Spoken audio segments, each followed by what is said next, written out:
তো এখন এই পুজো দিয়ে উঠলাম, কারণ আজকে না আগে রান্নাটা করে নিয়েছি।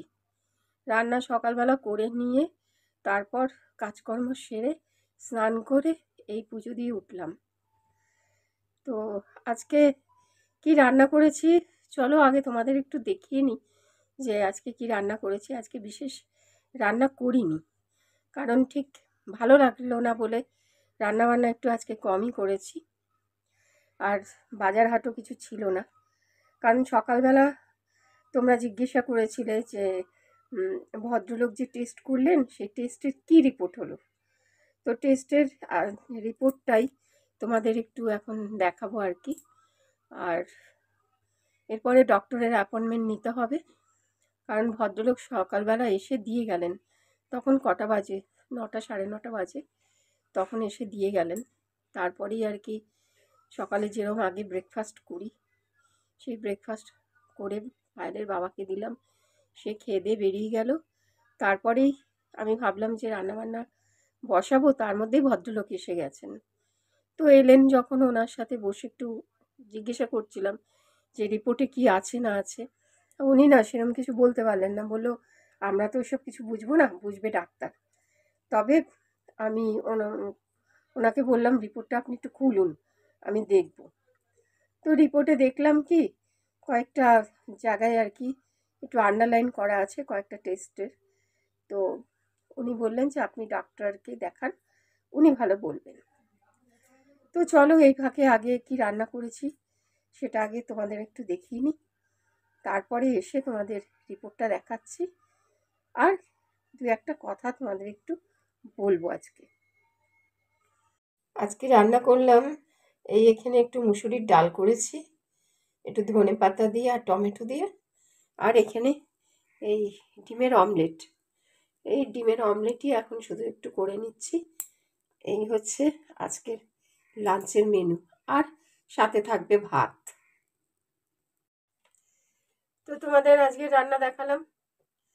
তো এখন তোমাদের যেটা আমি এখানে দেখাতে এলাম তার কারণ হচ্ছে আমি চশমা না পরলে দেখতে পাই না, মানে ছোট লেখা দেখতে পাই না আর কি, একটু অনেকটাই অসুবিধা হয়, ওই জন্যই চশমাটা পরে নিলাম।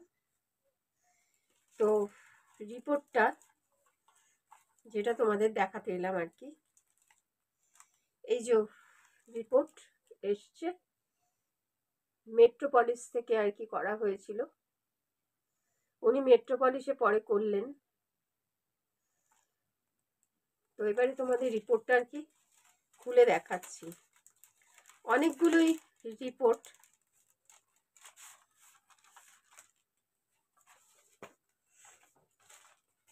এই এতগুলো রিপোর্ট, মানে ক পাতা, আগে তোমাদের দেখাই ক পাতা, তোমরা বুঝবে কিনা জানি না, আমি তবুও তোমাদের একটু, যেহেতু তোমাদের সাথে সবকিছু শেয়ার করি আর কি, সেই হিসাবেই তোমাদের শেয়ার করছি। এক পাতা, দু পাতা, তিন পাতা, 4, 5, 6, 7, 8, 9 পাতা দিয়েছে। তো তার মধ্যে কিছু কিছু আর কি আমি চেষ্টা করছি তোমাদের দেখানো, যদি তোমরা বোঝো তাহলে তো বুঝতেই পারবে। এই যে আমি দেখাতে পারছি তোমাদের, এইখানে দেখো একটু আন্ডারলাইন করা আছে, এরকম প্রত্যেকটা পেজে একটা দুটো করে আন্ডারলাইন করা রয়েছে। আমি তোমাদের দেখাতে পারছি কিনা বুঝতে পারছি না, যাই হোক চেষ্টা করছি দেখানোর। এটা আর কি ফার্স্ট রিপোর্ট হিমোগ্লোবিনের আর কি বোধহয়, খুব সম্ভবত।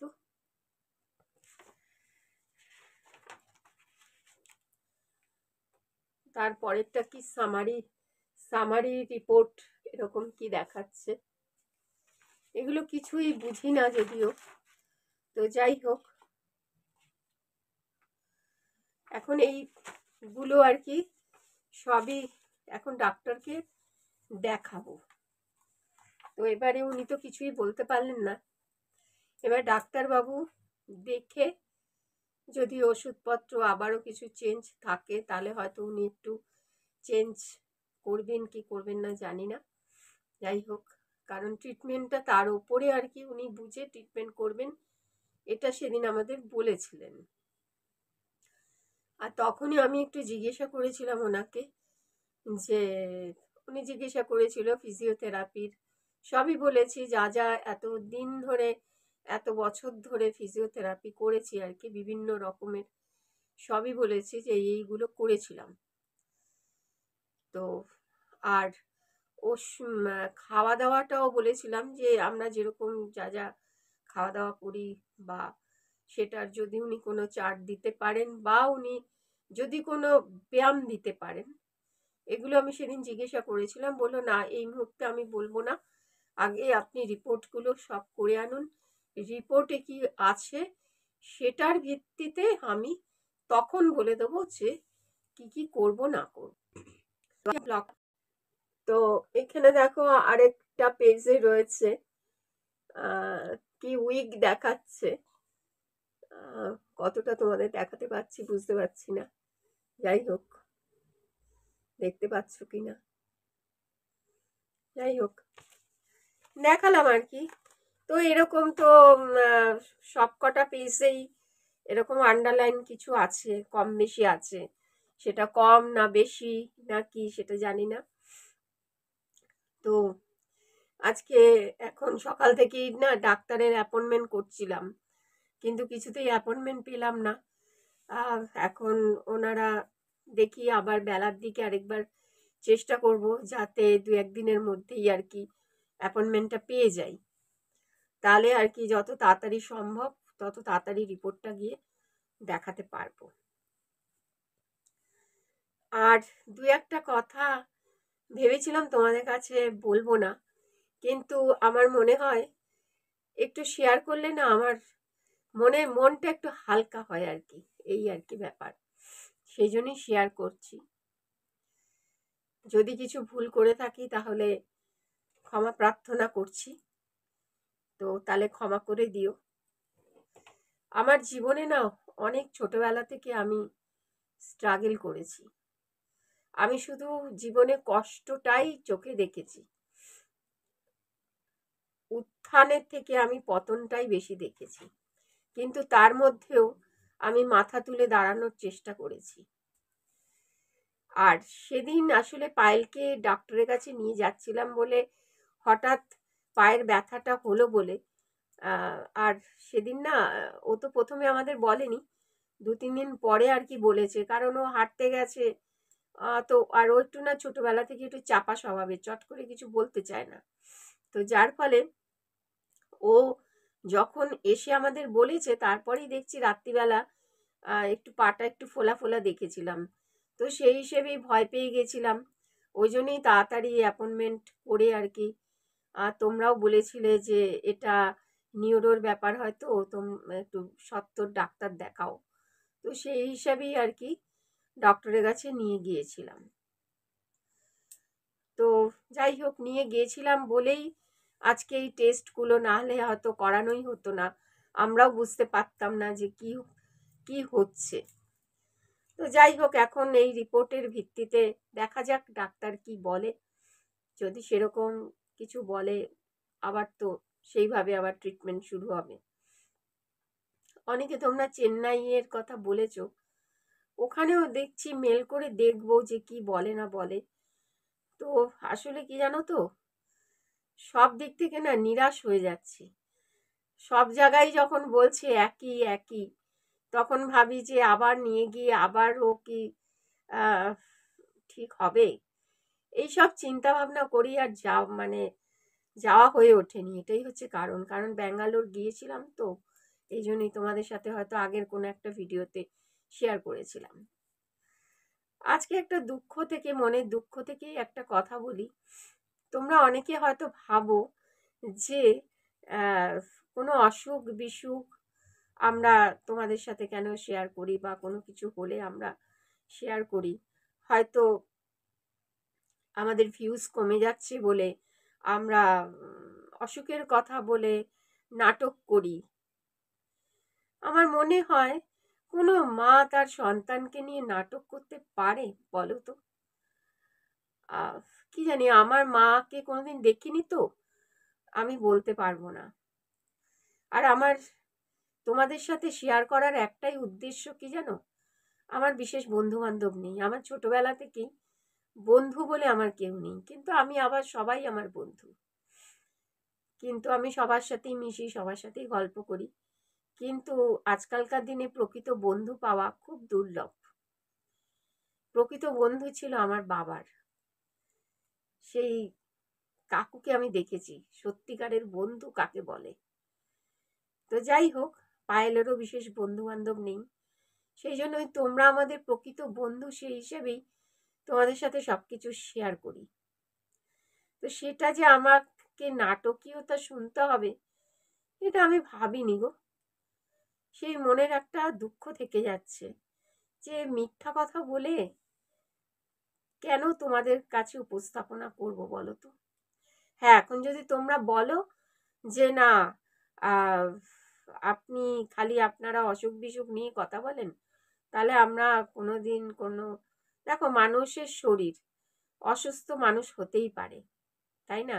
রক্ত মাংসের শরীর তো, তো সেই হিসেবে তাহলে আর আমরা কোনোদিন কিছু শেয়ার করব না, সত্যি বলছি। কারণ কোনোদিন ইউটিউবও সারা জীবনের জন্য নয়, ইউটিউবে আমি কোনোদিন আসবো আমি কোনোদিন ভাবিনি। আর ছোটবেলা থেকে এত দুঃখ পেয়েছি না, তো এখন না একটা সময় চোখের জল আমার শুকিয়ে গেছে।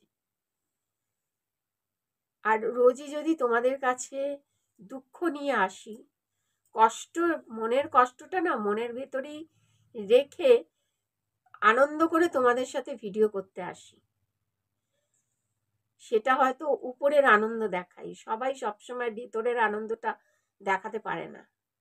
আমার বাবা বলতো সবসময় যে তোমার ভেতরের কি কষ্ট আছে, তোমার কষ্টটা তুমি নিজের কাছে রাখবে, কিন্তু তুমি যখন অন্য কারোর সাথে কথা বলবে বা কোনো কিছু উপস্থাপনা করবে, সবার সাথে তুমি হাসি মুখে চলবে। এবং আমার বাবা না সারা জীবন খুব হাসতো, প্রাণবন্ত ছিল আমার বাবার হাসি, আজও আমি ভুলি না। অনেক পুরনো ভিডিও আমি মাঝে মাঝে দেখি আর কি, খুলে, যখন বাবার সাথে আমি ভিডিও করেছিলাম। যারা অনেক দিনের পুরনো বন্ধু তারা জানবেন, আমার বাবাকে চেনেন, বাবা কিরম মানুষ ছিল আপনারাই সেটা জানেন, আমি নতুন করে আর কিছু বলবো না। তো এগুলো বাবার কাছ থেকেই শেখা, যে অভিনয় কি জিনিস জানি না, হ্যাঁ জীবনে হয়তো অভিনয় করেছি, কিন্তু সেটা আমার সাংস্কৃতিক জগতে, কিন্তু আমি অ্যাকচুয়ালি গান বাজনার জগতের লোক, তো আমি কিভাবে অভিনয় করতে হয় অত জানি না।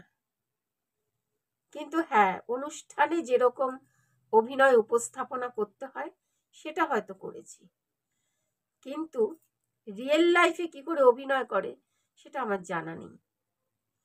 তো যাই হোক, অনেক দুঃখ থেকেই কথাটা বললাম আর কি।